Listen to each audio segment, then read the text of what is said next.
Hello everyone, this is Ram from Statech academy. आज मैं आपको चैप्टर नंबर 3 नादान दोस्त इसके आपको क्वेश्चन आंसर कराऊंगा। तो स्टार्ट करते हैं। क्वेश्चन नंबर 1, प्रश्न 1। केशव और श्यामा के मन में अंडों को देखकर तरह तरह के सवाल क्यों उठते थे? जब भी केशव और श्यामा अंडों को देखते थे तो उनके मन में सवाल उठते थे, जिज्ञासा हो जाती थी। तो वो सवाल क्या थे? तो इसका उत्तर बहुत ही सरल है। केशव और श्यामा छोटे बच्चे थे, वो छोटे हैं काफ़ी, और छोटे बच्चे तो नादान होते ही हैं। इसलिए जब भी वो अंडों को देखते थे तो इसलिए अंडों को देखकर उनके मन में कई तरह के प्रश्न उठते थे। काफ़ी क्यूरियोसिटी हो जाती थी, जिज्ञासा होती थी कि भाई वो अंडे कब बड़े होंगे। वे अंडों के बारे में जानना चाहते हैं और उनका अनुमान लगाना चाहते हैं। तो इस तरह से आपको ये उत्तर लिखना है, बहुत ही सरल है। अब आते प्रश्न 2। अंडों के बारे में दोनों आपस में सवाल जवाब करके अपने दिल को तसल्ली क्यों दिया करते थे? वो आपस में ही दोनों बातें किया करते थे और एक दूसरे को दिल को तसल्ली देते थे। तो इसका उत्तर बहुत ही आसान है। केशव और श्यामा की माताजी घर के कामों में बहुत व्यस्त रहती थी। जो उनकी मदर थी तो वो हाउसवाइफ थी और घर के काम में काफ़ी उनका टाइम निकल जाता था, घर के काम करने में ही। और उनके जो पिताजी थे, उनके पिता के पास तो पढ़ाई लिखाई का कार्य उनके पिता के पास पढ़ाई लिखाई का कार्य हुआ करता था। वो काफ़ी पढ़ाई लिखाई का कार्य करते थे और उनका समय उसी में ही व्यतीत हो जाता था। अब उन दोनों के मन में तो काफ़ी जिज्ञासा थी अंडों को लेकर। तो उन दोनों के सवालों का जवाब देने के लिए कोई नहीं रहा था। तो इसलिए वह स्वयं से ही, जो उनके मन में जिज्ञासा थी, तो वो अब उनके कई मन में सवाल थे। तो उनके सवालों का जवाब कौन देगा? माताजी तो हैं घर के कामों में बिजी और पिताजी पढ़ाई लिखाई के। तो वो किसके पास जाएं अपने क्वेश्चंस के आंसर्स के लिए? तो इसलिए वो एक दूसरे से ही सवाल करके एक दूसरे के ही सवालों का जवाब देकर अपने मन को तसल्ली दे दिया करते थे। तो इसका इतना सरल उत्तर है। आपको लिखना है, अगर पेपर में आता है, कि वो आपस में ही एक दूसरे से क्वेश्चन करते थे और खुद को आंसर दे देते थे। तो उनका दिल को उनकी तसल्ली हो जाती थी, क्योंकि उनके पास तो पिताजी के पास जाते थे तो वो पढ़ाई लिखाई का काम कर रहे हैं, माताजी घर का काम कर रही है, तो उनके पास टाइम ही नहीं है। अब आते प्रश्न 3। अंडों के टूट जाने के बाद माँ के यह पूछने पर कि तुम लोगों ने अंडों को छुआ होगा के जवाब में श्यामा ने क्या कहा और उसने ऐसा क्यों किया? अब बच्चे तो नादान है। श्यामा ने अपनी माँ को सच बता दिया कि भैया ने अंडों को छुआ था। श्यामा ने बता दिया कि जो अंडे को छुआ था वो भैया ही हैं जिन्होंने अंडे को छुआ था।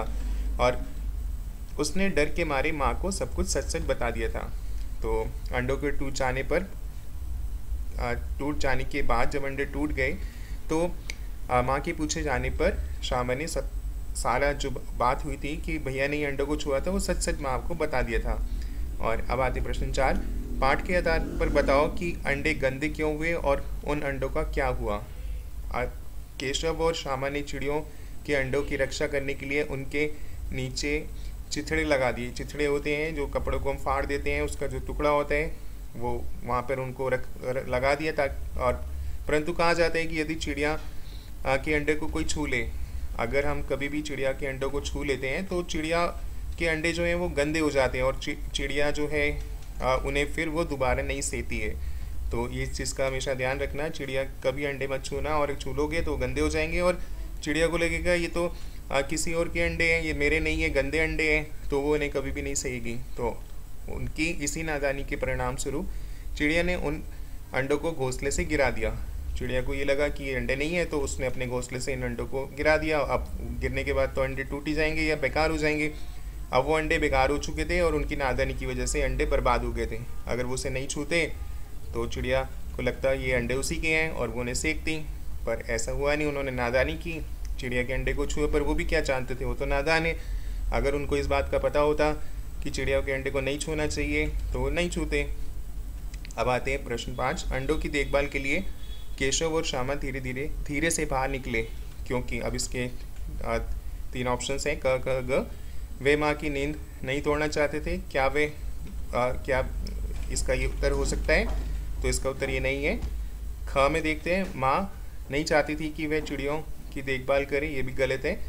इसके बाद आते हैं ग। माँ नहीं चाहती थी कि वह बाहर धूप में घूमे। तो स्टूडेंट्स, उनकी जो मदर थी वो ये नहीं चाहती थी कि अंडों की देखभाल के लिए केशव और श्यामा धीरे से बाहर निकले, और उनको तो ये लग रहा था कि ये तो बाहर धूप में चल जाएंगे और फिर बीमार वगैरह भी हो सकते हैं। तो इसका उत्तर है ग।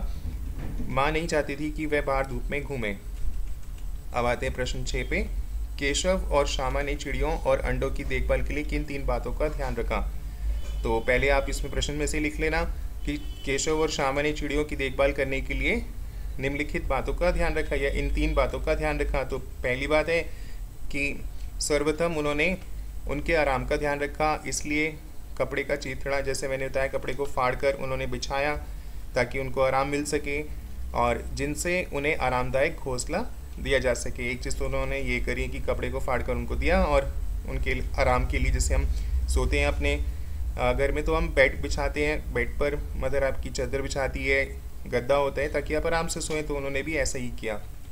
उन्होंने अंडों और दूसरी चीज़ की, उन्होंने अंडों के सिर पर एक टोकरी लगा दी और वो इसलिए लगाई कि जिससे धूप से बचाया जा सके। जैसे हम बाहर जाते हैं तो छतरी लेके जाते हैं ताकि हमें धूप ना लगे, बारिशों में तो लेते ही हैं, धूप में भी लोग लेके जाते हैं छतरी धूप से बचने के लिए।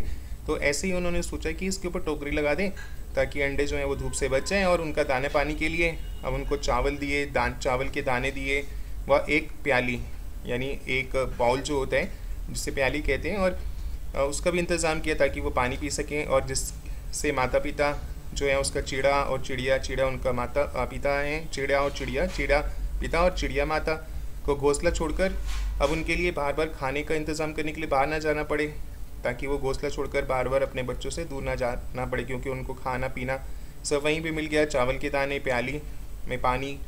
तो यही 2 इंतज़ाम जो थे वो किए उनकी देखभाल के लिए केशव और श्यामा ने।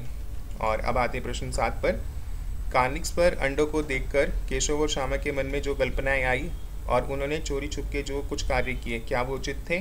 तर्क सहित उत्तर दो। कार्निस यहाँ पर अंडे रखे हुए थे छज्जा, और अब उन्होंने जो किया, क्या उन्होंने सही किया जो जो काम किए? तो बच्चों ने अंडों की रक्षा करने के लिए जो कार्य किए वे नादानी में किए, क्योंकि वो छोटे हैं, काफ़ी नादान हैं, पर क्योंकि वे अपने बालपन के कारण उनको जानकारी से अनजान थे कि चिड़िया के जो अंडे हैं उसको नहीं छूना चाहिए, तो उन्होंने जो किया वो ठीक किया, पर वो नादानी में ही किया। उन्हें अगर पता होता तो वो ऐसा कभी नहीं करते। तो उन्हें इस बात का ज्ञान नहीं था कि चिड़िया छुए अंडों को दोबारा नहीं सेती है, और यदि उन्हें इस बात का ज्ञान होता तो वे ऐसी गलती कभी नहीं करते। और क्योंकि जब उन्होंने अंडों को ज़मीन पर टूटा हुआ देखा, जब उन्होंने देखा कि अंडे टूटे हुए हैं, तो माँ को बताने पर कि अंडे छूने से ख़राब हो जाते हैं, तो उन्हें अपने किए पर बहुत पछतावा हुआ। जब माँ ने उन्हें बताया कि चिड़िया ने अंडों को इसलिए फेंक दिया क्योंकि तुमने उनको छुआ, और चिड़िया को लगा कि अंडे उसके नहीं है, तो गंदे अंडे, तो चिड़िया ने अपने घोंसले से निकाल दिया और वो टूट गए, बर्बाद हो गए। तो इस बात का जब उन्हें पता चला तो उनको बहुत गिल्टी फील हुआ और उन्हें बहुत पछतावा भी हुआ, और उनको लगा कि जो उन्होंने किया वो गलत किया। पर हम तो उन्हें गलत नहीं ठहरा सकते क्योंकि वो तो नादान है, बालपन में है, इसलिए। तो इसके लेखक ने इसका नाम नादान दोस्त रखा है, और इस तथ्य को साबित करता है और यही बताता है कि इसका जो पाठ का नाम है नादान दोस्त। तो इससे पता चलता है कि नादान में तो गलती हो जाती है, बचपन में तो गलती सभी करते हैं। अगर हमें उस बात का ज्ञान ही नहीं है और हम वो कर रहे हैं और फिर वो गलती नहीं मानी जाती, वो नादानी मानी जाती है। पर अगर हमें किसी बात का ज्ञान है और फिर हम जानबूझकर वो गलती कर रहे हैं, फिर वो गलती मानी जाती है। तो ऐसा कभी मत करना कि गलती, अगर तुम्हें पता है ये चीज़ गलत है तो वो फिर उस चीज़ को मत करो। पाठ से मालूम करो कि माँ को हंसी क्यों आई और तुम्हारी समझ में माँ को क्या क्या करना चाहिए था। और ये प्रश्न 8, इसका उत्तर है माँ की हंसी का कारण बच्चों की नादानी है, वो अज्ञानता थी। वो हंस पड़ी जब देखा कि बच्चे तो नादान हैं, उनको इस बात का ज्ञान ही नहीं है। कि जब उन्होंने बच्चों से अंडों के टूटने का कारण पूछा तो बच्चों ने बड़ी मासूमियत से कहा कि उन्हें देने के लिए, अर्थात आरामदायक गद्दी देने के लिए, जो उन्होंने चिथड़ा उनको दिया था ताकि उनका आरामदायक घोंसला बन सके, और उन्हें चिथड़ों के ऊपर रख दिया, कपड़ों के ऊपर रख दिया ताकि उनका बेड बन सके, ताकि वो आराम से सोएं। तो माँ का गुस्सा हंसी में बदल गया। माँ को गुस्सा तो बहुत आ रहा था कि इसने ऐसा किया, पर वो नादान थे, उनकी मासूमियत देखकर उनका गुस्सा जो है उनकी मदर का वो हंसी में बदल गया। और माँ को चाहिए था कि बच्चों को उनकी अज्ञानता को वो दूर करती। माँ को बताना चाहिए था कि अगर तुम अंडों को छुओगे तो ये फिर चिड़िया इसको अपनाएगी नहीं और इसे नहीं सेकेगी। फिर ऐसा माँ को पहले बता देना चाहिए था, जिसके कारणवश उन्होंने उनसे अंडों को छूने की गलती हुई थी, परंतु वह उनकी अज्ञानता पर भी हंस पड़ी। अगर वो बता देती तो फिर वो ऐसा नहीं करते, पर उनकी अज्ञानता पर माँ जो थी वो हंस पड़ी और बच्चे स्वयं ही पछता रहे थे, बच्चों को खुद ही गिल्टी हो रही थी कि काश हम ना ये अंडे छूते चिड़िया के अंडे, और चिड़िया इन्हें गंदा समझ कर नहीं फेंकती। तो माँ ने उन्हें समझाना चाहिए था और यही सही था। और अब आते प्रश्न 9 पे। प्रश्न 9 है, माँ के सोते ही केशव और श्यामा दोपहर के बाहर क्यों निकल गए? माँ के पूछने पर भी दोनों में से किसी ने किवाड़ खोलकर दोपहर में बाहर निकलने का कारण क्यों नहीं बताया।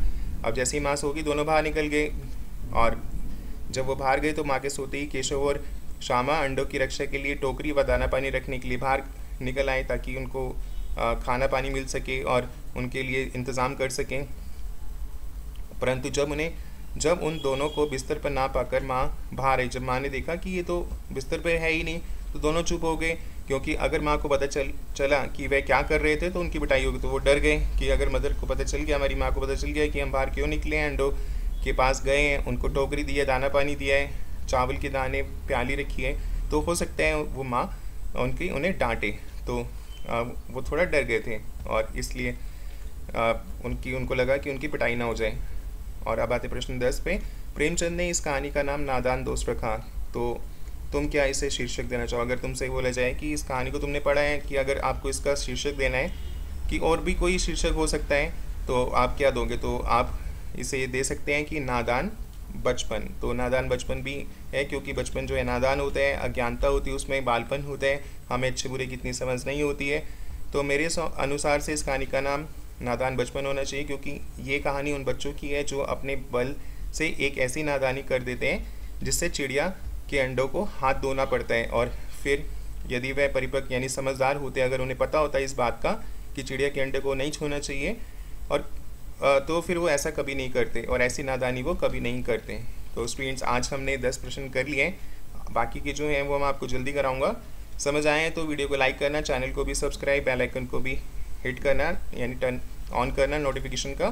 कोई डाउट है कमेंट सेक्शन में लिखना, अपने फ्रेंड्स को भी शेयर करना। और हमारा एक व्हाट्सएप ग्रुप है जिसका लिंक डिस्क्रिप्शन बॉक्स में है, उस ग्रुप के थ्रू आप हमको ज्वाइन भी कर सकते हैं। Bye students and have a good day.